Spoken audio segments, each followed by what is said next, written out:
ഭാര്യയാണ്. എന്റെ ഭാര്യയുടെ ദുആയുടെ പുറത്താ ഞാൻ നടക്കുന്നത്. എനിക്ക് ദുആ ചെയ്യാൻ എന്റെ ഭാര്യയുണ്ടല്ലോ.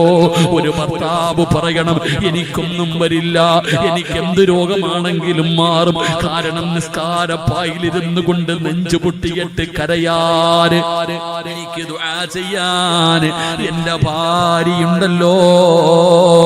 അവള് മതി എനിക്ക് ദുആ ചെയ്യാൻ.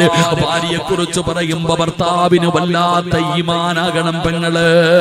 അങ്ങനെ പറയണമെങ്കിൽ റബ്ബനാ ഹബിലനാ മിൻ അസ്വാജിനാ വദുരിയാതിനാ ഖുർറത അഅ്യുനിൻ വജഅൽനാ ലിൽമുത്തഖീന ഇമാമാ.